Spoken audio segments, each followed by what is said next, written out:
Israel Hamas मुद्दे में तालिबान की भी एंट्री हुई है। तालिबान ने ईरान और इराक और जॉर्डन से कहा है कि इजराइल जाने के लिए रास्ता दे। दिल खुश कर दिया उस एक अकेली बंदी ने।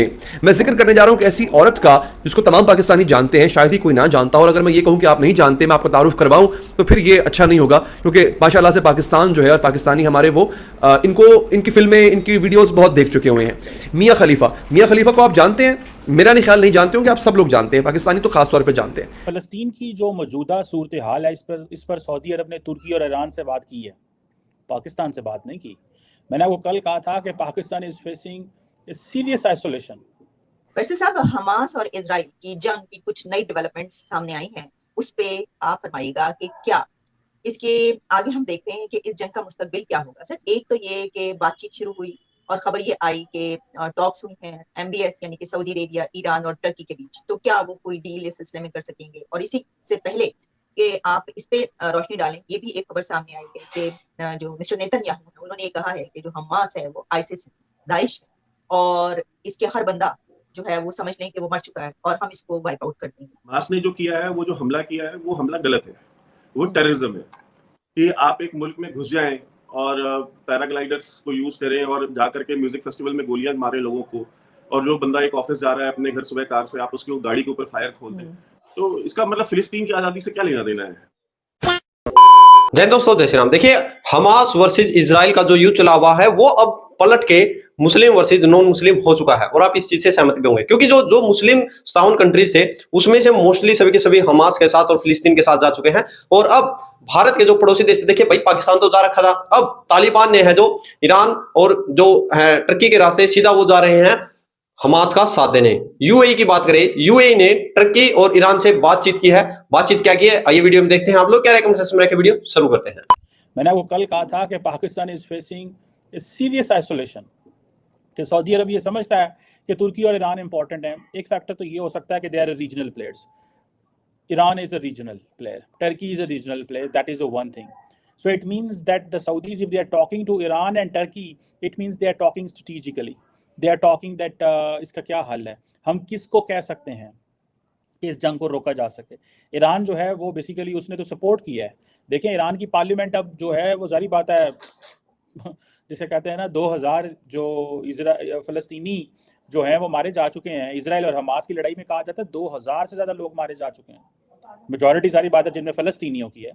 तो अब देखना यह है कि इनके पास क्या ऑप्शंस हैं। मियां खलीफा ने क्या किया जनाब, हमारे यहाँ जैसे बड़े बड़े मियां हैं, एक मियां खलीफा ये भी है जिसने कमाल का काम कर दिया। दोस्तों, मियां खलीफा ने इसराइल के खिलाफ और फलस्तीन के हक में ट्वीट किया। उस ट्वीट की पादाश में उसको अपनी नौकरी से हाथ धोना पड़ गया। आप कहेंगे वो तो फहश फिल्मों की अदाकार है, नौकरी क्या। 2018 में मियां खलीफा ने फहश फिल्मों की इंडस्ट्री, जिसको पॉर्न इंडस्ट्री कहते हैं, वो छोड़ दी थी। वो अब ये काम नहीं करती है, उसने 2018 में काम छोड़ दिया था, 5 साल हो गए। अब वो क्या कर रही थी नाज़रीन, वो बेसिकली एक मैगजीन है, प्ले बॉय मैगजीन है, तो वो भी कुछ इस तरह का एडल्ट ही है वो, लेकिन उसके लिए वो काम कर रही थी। और साथ साथ अमेरिका में एक पॉडकास्ट है, उसके लिए उसको हाल ही में हायर किया गया था, हाल ही में जॉब पे रखा गया था। अच्छे खासे पैसे मिलते हैं, मतलब ऐसा नहीं कि कोई आम सी जॉब थी। मियां खलीफा एक बहुत बड़ी सेलिब्रिटी है, गो के फहश फिल्मों की है, मगर है तो सही। तो उसको लाखों डॉलर उसके मिलने थे। बहुत कमाल तर्ज जिंदगी है मियां खलीफा का। दोस्तों, हुआ क्या, उसने ये किया, उसने ट्वीट कर दिया मियां खलीफा ने, उसने लिखा, if you can look at the situation in Palestine and not be on the side of Palestinians, कहती है कि अगर तुम फलस्तीन के सिचुएशन को देखो और फलस्तीनियों के साथ ना खड़े हो, आगे सुनिएगा, then you are on the wrong side of apartheid and history will show that in time, फिर तुम गलत साइड पे खड़े हुए हो, फिर तुम नस्ल कुशी की साइड पे खड़े हुए हो। अगर तुम फलस्तीन की साइड पे नहीं खड़े तो फिर तुम नस्ल कुशी की साइड पे खड़े हो। ये इतना बड़ा बयान उसने दे दिया। आप ये देखें कि मियां नवाज शरीफ साहब जो लंदन में मौजूद थे, उन्होंने इतना बड़ा बयान नहीं दिया, मियां खलीफा ने दे दिया। और पाकिस्तान इतना बैडली क्यों आइसोलेटेड है। और जो सबसे बड़ी खतरनाक बात यह है कि क्या जो इस्लामिक मिलिटेंट ग्रुप्स बन सकते हैं जो उन ममालिक को भी टारगेट कर सकते हैं जो इजराइल की सपोर्ट कर रहे हैं। वेरी सीरियस डेवलपमेंट ये मुस्लिम वर्ल्ड के लिए। पर्टिकुलरली मैं ये समझ सकता हूँ देयर इज अ पॉसिबिलिटी कि यंग लोग मुस्लिम ममालिक के अंदर they can get into this trap of radicalism again. अब हमास और ये जो लड़ाई वगैरह इसमें जो कुछ हो रहा है, मोहम्मद बिन सलमान ने ईरान के सदर इब्राहिम रईसी को, रजब तैयब एर्दोगान को फ़ोन तो किया और तीनों ने ये बात की, जी हम जो शहरियों पर हमले हो रहे हैं ना उसके बारे में बड़ी परेशानी है। ठीक है जी। अच्छा, अब क्वेश्चन ये है कि चीन जो है वो क्या कर सकता है। चीन भी कुछ नहीं कर सकता, सऊदी अरब भी कुछ नहीं कर सकता, ईरान भी कुछ नहीं कर सकता, तुर्की भी कुछ नहीं कर सकता। तो बात क्या कर रहे हैं? सही बात है। बात क्या कर रहे हैं? सिर्फ ये बात कर रहे हैं कि फ़लस्तीन, अब ये बताएं ना वो लोग जिन्होंने हमास को प्रोवोक किया या इंसाइट किया कि आप इसराइल पे हमला करें, और बाद में फिर आप जो है वो अब फ़लस्तीनियों को भी यारो मददगार छोड़ दिया, वो जरा बताएं ना इस बारे में। तो ये है जी कि हमास एक इस्लामिक फंडामेंटलिस्ट ऑर्गेनाइजेशन है, और इस तरह की बेशुमार ऑर्गेनाइजेशन जो हैं वो दुनिया में मौजूद हैं। तो जिस सतह पे वो एग्जिस्ट कर रही है उसको मुकम्मल तौर पे तो किसी भी तरीके से एलिमिनेट करना उस वक्त तक पॉसिबल नहीं है जब तक कि इस तरह के इश्यूज जो हैं उनको एलिमिनेट नहीं किया जाता, क्योंकि ये इशू की पैदावार लोग हैं। ये पहले भी मैं कई प्रोग्रामों में बात कर चुका हूँ कि हमास जो है वो बुनियादी तौर पे इसराइल की पैदावार है। अच्छा। और इसको इसराइल ने बाकायदा क्रिएट करने में मदद की और इसको फाइनेंसिंग की। बुनियादी तौर पे इख्वानुल मुस्लिमीन जो बड़ी ऑर्गेनाइजेशन थी उस वक्त जो है गजा में और वेस्ट बैंक में 60s में, बेसिकली वो ऑर्गेनाइजेशन जो है वो एक बुनियाद प्रस्त ऑर्गेनाइजेशन थी जिसने अपने ऑफिशियल मीटिंग में बैठ के तो तय किया कि हमास को हम लॉन्च करते हैं। और तय उन्होंने ये इसलिए किया कि उनका ख्याल ये था कि हमें इसराइल की तरफ से मदद मिल रही है और वो ओपन मिल रही थी। वो जितना चैरिटेबल वर्क कर रहे थे गाजा में या वेस्ट बैंक में, उसका बाकायदा ओपनली इसराइल उनको मदद दे रहा था, फाइनेंशियल भी और अदरवाइज मिलिटरीली भी, जहाँ कहीं फैसिलिटेट करने की ज़रूरत थी, चूँकि वो ज़ाहिर है एक वो समाजी काम कर रहे थे, फलाई काम कर रहे थे। तो उन्होंने ये कहा कि हम चूँकि फलाई काम करते हैं और इसराइल हमारी मदद कर रहा है, तो हम जो है वो जो उस वक्त एक तरह का रिबेलियन शुरू हुआ था उसमें शमूलियत इख्तियार नहीं कर सकते। तो इसलिए ये काम करने के लिए हमें एक नई ऑर्गेनाइजेशन की ज़रूरत है। तो उन्होंने फिर जो है इस ऑर्गेनाइजेशन को, जिसको आप हमास कहते हैं, इसको लॉन्च किया। तो दोस्तों आप लोगों ने देखा कि भाई वीडियो के स्टार्टिंग में मैंने जैसे आपको बताया था कि मुस्लिम वर्सेस नॉन मुस्लिम जो है युद्ध एक तरह का ये हो चुका है, और तमाम जो 57 कंट्रीज हैं।